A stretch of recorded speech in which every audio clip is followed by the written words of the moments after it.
जी कैफ 7 आज के लेक्चर का आगाज करते हैं। चैप्टर 5 हमारा कंप्लीट हो गया था। आज के लेक्चर में हमने चैप्टर 5 के प्रैक्टिस क्वेश्चंस होम असाइनमेंट के तौर पे जो आपको क्वेश्चन दिए थे वो डिस्कस करेंगे और एमसीक्यूज को डिस्कस करेंगे। तो स्टार्ट करते हैं सर पहले प्रैक्टिस क्वेश्चन से। जी लर्निंग ऑब्जेक्टिव 1 2 के क्वेश्चन हम कर चुके थे ना, 2 का शायद कोई नहीं था, 1 का एक था, कर लिया था हमने। Next question number 2, the ordinary shares in a company are divided into 500,000 shares all of ₹10 each. Can it have more than one classes of ordinary shares? क्या एक कंपनी ऑर्डिनरी शेयर के अंदर ही एक से ज्यादा क्लासेस हो सकती है उसकी? बिल्कुल हो सकती है, लेकिन शर्त क्या है? शर्त क्या है के विद इन क्लास। हाँ, बल्कि बी रिक्वायरमेंट में वही बात कर रहा है। Can it have different rights for different ordinary share? Yes बिल्कुल, डिफरेंट क्लासेस के डिफरेंट राइट्स हो सकते हैं, लेकिन with in the same class सारे शेयर्स के राइट सेम होंगे। Correct. Question 3, ABC Private Limited has got an authorized ordinary share capital of ₹500 million. Authorized share capital की टोटल अमाउंट क्या है? 500 million. Divided into 5 million ordinary share of ₹100 each. Out of total authorized capital of ₹200 million is already paid up. यानी total authorized capital 500 million है, इसमें से 200 million already paid up हो चुका है, यानी इशूड कितना हुआ? 200 million रुपीज में 200 million. A, can company subdivided share into shares of ₹10 each?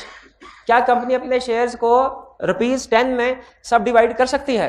Yes कर सकती है, बिल्कुल ठीक है। इसमें ऑल्ट्रेशन ऑफ शेयर कैपिटल का कंसेप्ट है, तो उसमें सब डिवीजन भी शामिल था, सब डिवीजन की ऑप्शन भी थी, कर सकती है। Next, will share holders right increase और decrease after conversion of shares into smaller amount?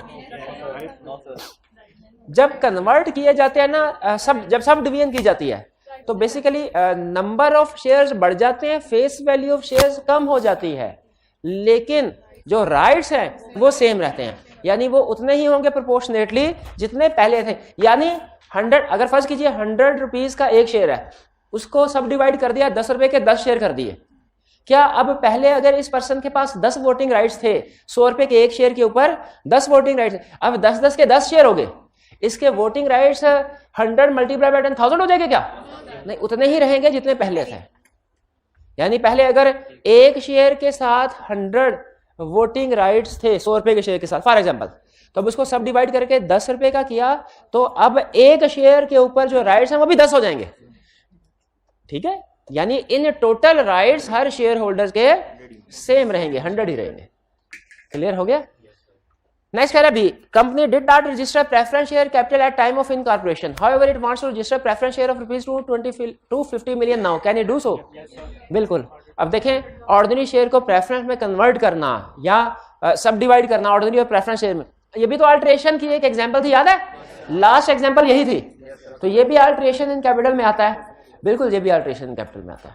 हाँ, एक चीज अल्टरेशन इन कैपिटल में नहीं आती, वो अच्छा मुझे बताइए, एक इसी कंपनी की अगर बात करें, ये कंपनी अपने ऑथोराइज शेयर कैपिटल को 500 मिलियन की बजाय 200 मिलियन अगर करना चाहे तो कर सकती है? बिल्कुल कर सकती है। कैंसिल भी कर सकती है, इंक्रीज भी कर सकती है, ये कैंसिल का कंसेप्ट होगा। अच्छा, लेकिन अगर इसका authorised and issued share capital दोनों 500 मिलियन होते, अगर होते, उस सूरत में 200 मिलियन कर सकते? नहीं, वो अल्टरेशन नहीं है, वो कैंसलेशन नहीं है, ठीक है। उसे कहते हैं बाय बैक ऑफ शेयर। वो कंपनी नहीं कर सकती, वो सिर्फ लिस्टेड कंपनी को इजाजत है, वो भी कुछ खास सिचुएशन में, ठीक है। क्या 250 मिलियन के नए प्रेफरेंस शेयर? बिल्कुल, अगर मेमोरेंडम में अल्टरेशन करवा ली जाए और उसमें फिर ऑर्डिनरी शेयर के साथ प्रेफरेंस शेयर को भी रजिस्टर करवा लिया जाए, उसके बाद नए प्रेफरेंस शेयर इशू कर सकती है। नहीं, ये कैंसिल तो नहीं, ये सब डिवीजन होगी ना। अब जैसे ये केस है, उसने ऑथोराइज्ड 500 मिलियन करवाया, अभी फिलहाल सारे का सारा ऑर्डिनरी शेयर कैपिटल है। अब वो क्या करना चाहते हैं? इसको तोड़ के 2 हिस्से करना चाहते हैं, एक 250 मिलियन ऑर्डिनरी शेयर और दूसरा 250 मिलियन प्रेफरेंस शेयर। जैसे आपने कंप्यूटर में काम किया है अगर, तो आपको पता होगा कि उसकी हार्ड ड्राइव, अगर एक ड्राइव फॉर एग्जांपल 50 GB की है, तो आप उसके 2 हिस्से कर सकते हैं, 25 की अलहदा और 25 की अलहदा ड्राइव बना। एग्जैक्टली उसी तरह यही कंसेप्ट है कि उसके पास 500 GB की ड्राइव थी, उसमें से 250 वो अलहदा करना चाहता है ऑर्डिनरी शेयर्स के लिए और 250 अलहदा प्रेफरेंस शेयर्स के लिए कर सकता है। वैसे इसके पास एक और भी ऑप्शन है, हाँ न्यू करवा ले। 500 ऑर्डिनरी शेयर 500 मिला, इसको 500 ही रहने दे, 250 मिलियन ऐड करवा दे, ऐड करवा दे। नहीं वो कंसोलिडेट का कंसेप्ट नहीं, वो इंक्रीज का कंसेप्ट आएगा, इंक्रीज का कंसेप्ट। कंसोलिडेट का तो कंसेप्ट होता है 10 शेयर्स के मिला के एक शेयर बना दे, ये तो ऑथोराइज शेयर कैपिटल को इंक्रीज किया जा रहा है ना, जो हम एग्जांपल डिस्कस कर रहे हैं।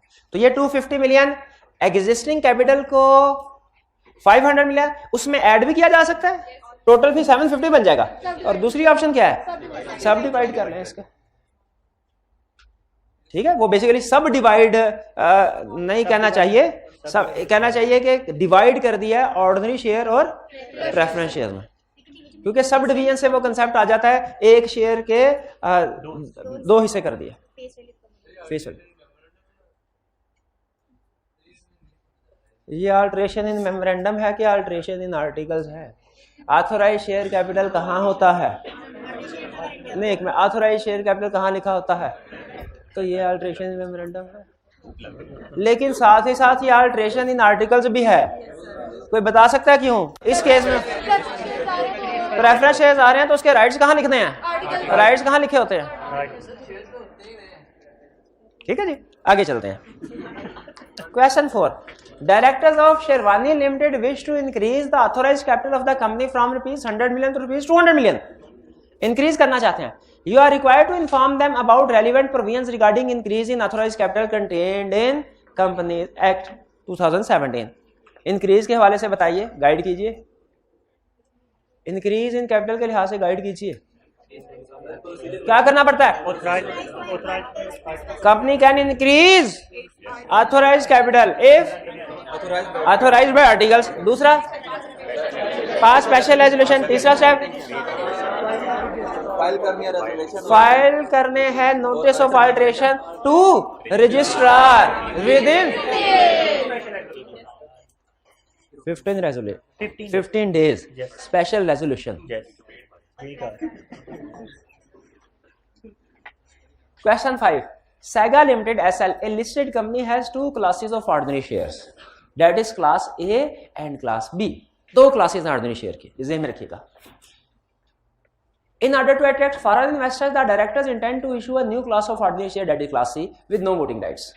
वो कह रहे हैं हमने एक और क्लास ऐड करनी है, क्लास C, उसके वोटिंग राइट्स नहीं होंगे। अच्छा मुझे बताएं, वोटिंग राइट्स नहीं होंगे, फॉरेन इन्वेस्टर अट्रैक्ट कैसे होगा? ना, ये ऑर्डिनरी शेयर ही की तीसरी क्लास है। ये ऑर्डिनरी, क्या ऑर्डिनरी शेयर्स के वोटिंग राइट्स के बगैर हो सकते हैं? ऑर्डिनरी शेयर हो सकते होंगे या कहीं हमने पढ़े हुए हैं? क्या हमने कहीं पढ़े हुए हैं? डिस्प्रोपोर्शनेट, जहां पे राइट्स लिखे हुए हैं, राइट्स पढ़े जरा, उसमें लिखा हुआ है डिस्प्रोपोर्शनेट, और आगे ये भी लिखा हुआ है are no rights at all. होते होंगे कि हैं। नो वोटिंग राइट्स भी ऑर्डिनरी शेयर के हो सकते हैं। ठीक है, पेज नंबर 86 कह रहे हैं भाई, इस पे point number 1, different voting rights are no voting rights at all. मगर आपने इसके आगे लिखवाया था कि ये इन केस ऑफ प्रेफरेंस की बात है, ये आपने कल बताया था। एक मिनट है। जनरल रूल ये है कि ऑर्डिनरी शेयर के अगर कुछ भी ना बताए, ऑर्डिनरी शेयर के साथ वोटिंग राइट्स होते हैं, प्रेफरेंस शेयर के साथ वोटिंग राइट्स नहीं होते। ये जनरल रूल है अगर कुछ भी ना बताए, लेकिन ये वोटिंग राइट्स चेंज हो सकते हैं। ठीक है, हम कुछ ऑर्डिनरी शेयर होल्डर्स को ज्यादा राइट्स भी दे सकते हैं, कुछ को कम भी दे सकते हैं, और हो सकता है ऑर्डिनरी शेयर्स में ही किसी को बिल्कुल वोटिंग राइट्स ना दिए जाए। असल में 2 एक्सेप्शन है, मैं बताना नहीं चाहता आपको, लेकिन सुन के ना बस, इसलिए इसके ऊपर ज्यादा गौर नहीं करना आपने। जनरल रूल क्या सुन, कान में सुन ले। जनरल रूल है कि ऑर्डिनरी शेयर्स के वोटिंग राइट्स होंगे, लेकिन इसकी एक्सेप्शन भी होती है। कुछ केसेस में ऑर्डिनरी शेयर को वोटिंग राइट्स नहीं मिलते, और जनरल रूल है प्रेफरेंस शेयर होल्डर्स के वोटिंग राइट्स नहीं होते, लेकिन कोई एक्सेप्शन है जिसमें उनको भी वोटिंग राइट्स मिल सकते हैं। जैसे छोटी सी एग्जांपल दे रहा हूं, कन्वर्टेबल प्रेफरेंस शेयर्स हों, वोटिंग राइट्स आए कि नहीं आए? तो इसीलिए जेन में रखिए, हो सकते हैं हो सकते हैं डायरेक्टर्स इंटेंट न्यू क्लास। लेकिन मेरा क्वेश्चन ये नहीं था असल में कि ऑर्डिनरी शेयर की वोटिंग राइट्स हो सकते, वो तो लिखा हुआ है कि डिसप्रोपोर्शनेट भी हो सकते हैं और no voting rights at all भी हो सकते हैं। मेरा क्वेश्चन ये है कि अगर इनको क्लास सी को वोटिंग राइट्स दे ही नहीं रहे तो फॉरेन इन्वेस्टर क्या देख के अट्रैक्ट होगा? शायद उसने बताया नहीं, कोई और चीज ज्यादा मिल रही होगी, जिसको देख के क्लास ए और क्लास बी के शेयर होल्डर्स तो बहुत खुश होंगे, इनको ज्यादा मिल रही है, कहेंगे हमारे भाई है, गोरा है तो क्या हुआ। एसएल्स memorandum and article association do not contain such class of share. फिलहाल मेमोरेंडम और आर्टिकल में ये क्लास ऑफ शेयर नहीं है। Under the provisions of companies act 2017 briefly describe steps which the director should take prior to issuance of class C shares. बताइए क्या memorandum में alteration होगी? आर्टिकल्स में बिल्कुल। तो क्या प्रोसीजर होगा बताइए? इसमें दो चीजें आएंगी असल में, एक होगा अल्टरेशन इन शेयर कैपिटल और एक होगा variation in share holders rights. इसमें एक नहीं दो कंसेप्ट है, सबसे अहम चीज यही इस क्वेश्चन में। अल्टरेशन इन शेयर कैपिटल कैसे पता चला? अल्टरेशन इन शेयर कैपिटल का क्वेश्चन है, ये कैसे पता चला? वो कह रहा है भाई न्यू क्लास शेयर करनी है, इशू करनी है, और वो अभी क्लास की रजिस्ट्रेशन नहीं हुई, तो जब तक डिफरेंट क्लासेस काइंड रजिस्टर्ड ना हो मेमोरेंडम उनको इशू नहीं कर सकते। ये तो पता है ना। क्लास बी रजिस्टर ही नहीं करवाई हुई शेयर इशू कर सकते हैं? नहीं कर सकते। तो इसका मतलब मेमोरेंडम और आर्टिकल अल्टरेशन इन शेयर कैपिटल का कंसेप्ट आएगा। 3 पॉइंट आगे क्वेश्चन में कैसे पता चला? वेरिएशन इन शेयर कैपिटल का भी पॉइंट आएगा, वेरिएशन शेयर होल्डर्स राइट्स वाला भी कंसेप्ट आएगा। हाँ जी, वोटिंग राइट्स। जब न्यू क्लास इशू की जाएगी तो एग्जिस्टिंग के वोटिंग राइट्स इफेक्ट होंगे, क्योंकि उनको अट्रैक्ट करने के लिए कुछ ना कुछ उसने ऑप्शन और दी होगी दूसरों से ज्यादा। भाई ये बात समझ आ गई। इसमें सबसे अहम चीज क्या थी भला? ये जज करना कि इसमें कंसेप्ट कौन से इन्वॉल्व है। इसमें अल्टरेशन का भी कंसेप्ट इन्वॉल्व है, variation in share holder right का कंसेप्ट भी इन्वॉल्व। ठीक है, राइट्स वेरी करने के स्पेशल रेजोल्यूशन होगी और 3/4 of affected class B approval होगी। और फिर उसके बाद क्या होगा? रजिस्ट्रार को कोई नोटिफाई करना है कितने दिन में? ये 15 कह रहे हैं, 30 कह रहे हैं। अल्टरेशन में 15 थी, वेरिएशन में 30 थी। सही कह रहे हैं। Next question 6।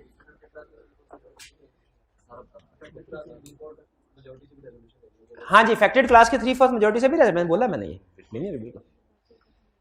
Paradise Limited upon passing a special resolution on August 20, 2010 made amendments in its articles of association affecting substantial rights associated with Class B shares of the company. Few aggrieved shareholders having objection on the special resolution intend to file an application in the court for the cancellation of the above resolution. कुछ shareholders ने resolution file की है। अच्छा, resolution file किया तो क्या? Discuss the relevant provisions of Companies Act 2017 specifying the following. A. The condition which the aggrieved shareholders will have to comply with to be eligible for filing an application in the court for the cancellation of the above resolution. Shareholder must have 10% shareholding. अच्छा, 10% shareholding individually एक बंदे के पास होनी चाहिए या in aggregate? 10% of faceted class होनी चाहिए, नहीं फैक्टेड क्लास होनी चाहिए, इससे मैं एग्री करता हूँ। एक भी हो सकती है। अच्छा, एक के पास 5% शेयर है, एक के पास 6%, दोनों मिलकर एप्लीकेशन दे सकते हैं। एक अकेला बंदा उसके पास 12% है, वो एप्लीकेशन दे सकता है। बिल्कुल। कितने दिन के अंदर? Within 30 days. शाबाश, एक क्लियर हो गया। दो कंडीशन दोनों बता दी थी। B. The matters which the court would consider while making a decision on the above application. पहला दो मैटर्स हैं। पहला material facts were withheld का मतलब concealed। आगे ये भी लिखना है if fact they had known they would have not approved the resolution। ठीक है, ये वाली लाइन आगे लिखनी। तो दूसरा पॉइंट कोर्ट क्या है? अनफेयरली हार्मफुल, या हार्मफुल का उसने नाम क्या लिखा है? प्रेजुडिस। क्लियर ये question? Next, the directors of Pioneer Shipping limited have decided to issue class B ordinary share which would have different rights and would be issued to a group of investors. The existing paid up capital will be classified as class A shares. यानी पहले उन्होंने सिर्फ ordinary share register करवाए थे, कोई class नहीं करवाई थी। अब उन्होंने फैसला किया कि न्यू क्लास के शेयर इशू किए जाएंगे ऑर्डिनरी के अंदर ही। एग्जिस्टिंग वालों को कहा जाएगा क्लास ए और न्यू शेयर होल्डर्स को क्लास बी। कह रहा है in the light of company share capital variation in rights and privileges rules, पता नहीं ये रूल्स क्या होते हैं, हमें उससे गर्ज नहीं, हमें रिक्वायरमेंट से गर्ज है, क्या रिक्वायरमेंट को आंसर कर सकते हैं कि नहीं। Please explain the validity of directors resolution regarding the issuance of class B shares. क्या पहले बताइए डायरेक्टर्स की रेजोल्यूशन वैलिड है? नहीं, डायरेक्टर की रेजोल्यूशन उस वक्त वैलिड होती है अगर ऑलरेडी क्लास बी रजिस्टर्ड होती है। अगर क्लास बी ऑलरेडी रजिस्टर्ड नहीं है तो डायरेक्टर की रेजोल्यूशन वैलिड नहीं, क्योंकि इस सूरत में क्लास बी के शेयर इशू करने के लिए पहले इन्हें अल्ट्रेशन करवानी पड़ेगी मेमोरेंडम और आर्टिकल में। क्लियर हुई है बात? Second, the nature of variation in the rights and privileges that may be attached to different classes of share.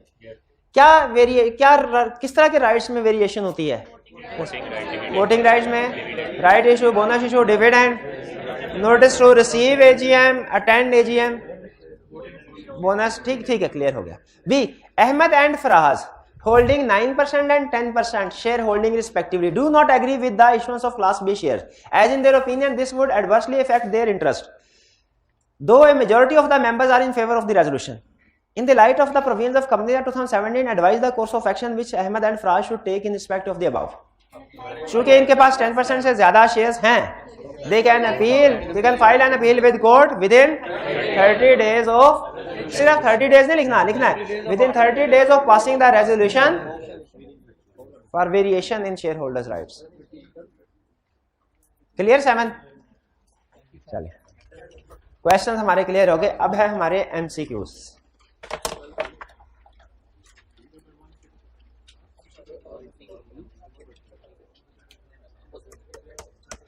कोई नहीं, जुमा क्लास का टाइम भी कम ही है हमारा, इंशाल्लाह ये तसल्ली से एमसीक्यू डिस्कस हो जाएंगे, बेफिक्र है। लेकिन चैप्टर टेस्ट भी बाद में दे सकते हैं आप।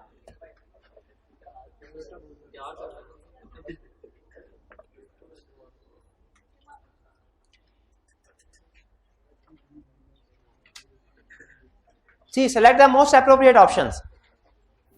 In a company limited by share, the share capital represents capital introduced into the company by company's members. Guarantors तो नहीं, डायरेक्टर। अच्छा, लेकिन डायरेक्टर भी तो शेयर होल्डर्स हो सकते हैं, तो उस सूरत में मोस्ट एप्रोप्रिएट मेंबर्स होते हैं। बिल्कुल, डी ऑप्शन करेक्ट है। Second, issuance of shares is the first step of offering shares by the company, then people are promoters pay for share, this is termed as, जब company offer करती है और लोग apply करते हैं, जो लोग अप्लाई करते हैं उस प्रोसेस को क्या कहते हैं? Subscription of shares.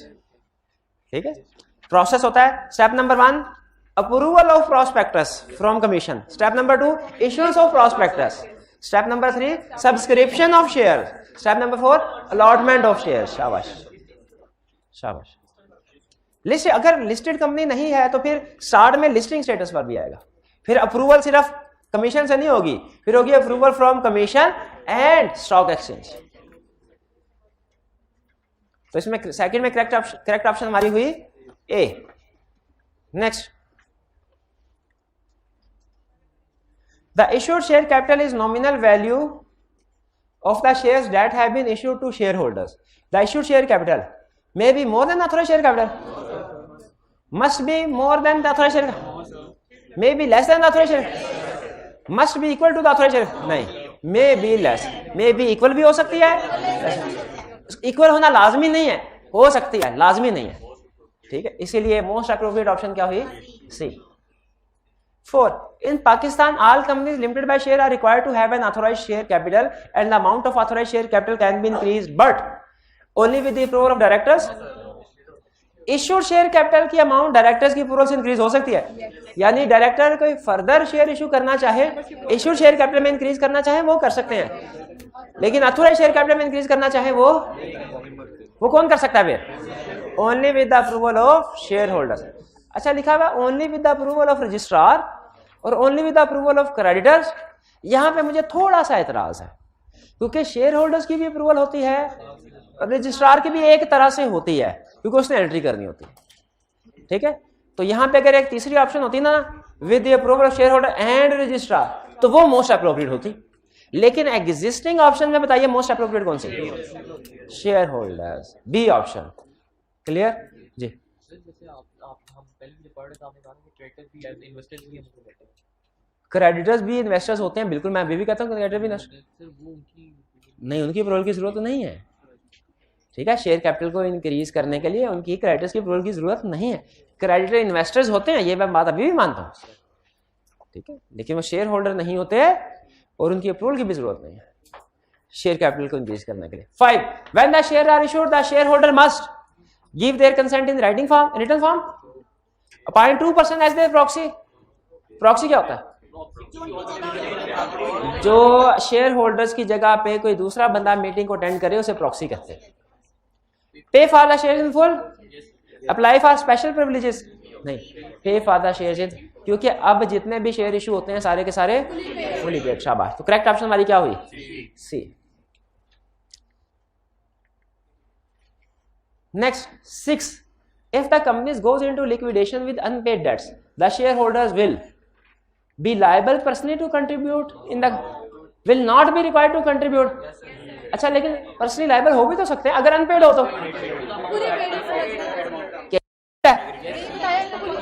नहीं बताया तो इसका मतलब फुली पेड है, तो इसीलिए हम कौन सी ऑप्शन सेलेक्ट करेंगे?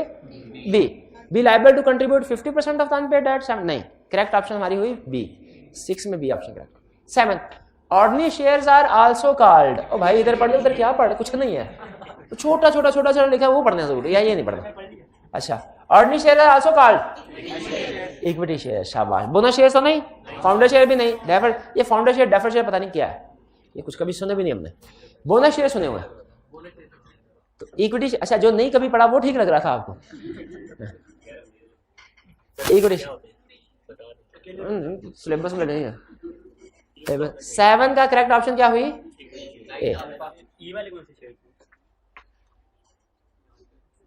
Next, the ordinary shareholders are entitled to vote at general meeting of the company. Normally, all ordinary shareholders have one vote per. Normally, इसमें वेरिएशन हो सकती है, हो सकता है किसी के 2, किसी के 5, किसी के 10। Normally, 1 vote per share. C option correct. 9. A preference share normally carries as prior right. यानी prior right को बता रहा है, इसका मतलब क्या होता है? Head of ordinary shares. 2. Receive a salary which is normally fixed amount. Receive a repayment of capital in the event of winding up. Yes. Vote in the general meeting. None of the above. So correct option B. 10. What type of resolution is required to alter the capital class of memorandum of association? Special resolution. Special resolution of 30 days notice का मतलब क्या कि special resolution से 30 दिन पहले notice भेजा जाए तो वो वाली स्पेशल रेजोल्यूशन नहीं, सिंपल स्पेशल रेजोल्यूशन। 30 दिन या 14 डेज 30 डेज वाली कोई स्पेशल रेजोल्यूशन का कंसेप्ट नहीं है लॉ में। लॉ क्या कहता है? स्पेशल रेजोल्यूशन पास करने जिसका 21 दिन पहले नोटिस दिया गया हो। याद है स्पेशल रेजोल्यूशन की डेफिनेशन में 21 डेज आते हैं कि नहीं? चलिए next question 11। After the alteration in capital class of memorandum of association, MOA का मतलब memorandum of association, the company is required to file the resolution and the related documents with the registrar within 15 days. 30 days तो नहीं है, 30 days किस case में है? Court के लिए। और वेरिएशन इन राइट्स का नोटिस रजिस्ट्रार को फाइल करने के लिए। कैपिटल क्लास के लिए 15 दिन है, तो इसमें करेक्ट ऑप्शन हमारी क्या हुई? B, sorry A 15 days. 12. If the variation affects the substantive rights of any particular class of shareholders, it shall not be deemed to have been carried out unless 2/3 majority of that, 3/4 majority of that particular class agree to the alteration. C option correct. 13. Any member or members of the affected class representing at least 10% shareholding of that class may apply for an order against the resolution varying their rights. सही कह रहा है कि नहीं? They will apply to within, और 2 चीजें prove करेंगे। 14. In case of variation in shareholders' rights of a particular class of members, 10% or more of the class of shareholders who are aggrieved by the variation of their rights may apply to the court for an order cancelling the variation within 30 days. C option correct. 15. In case of variation in shareholders' rights of a particular class of members, the court may give its decision in favor of or against the special resolution by the company. The company is required to forward a copy of the court decision to the registrar within with in 15 days या 30 days? पक्की बात है। चलिए 15 दिन में order file करना है। Clear? कोई प्रॉब्लम, कोई क्वेश्चन? नेक्स्ट चैप्टर स्टार्ट कर लें? चलिए ये चलें, आज आपकी याशी का देना। चैप्टर कंप्लीट हो गया। नेक्स्ट चैप्टर जो है वो इंशाल्लाह नेक्स्ट लेक्चर से स्टार्ट करेंगे। आज का लेक्चर यहाँ पे ख़त्म करते हैं हम। अल्लाह हाफिज़।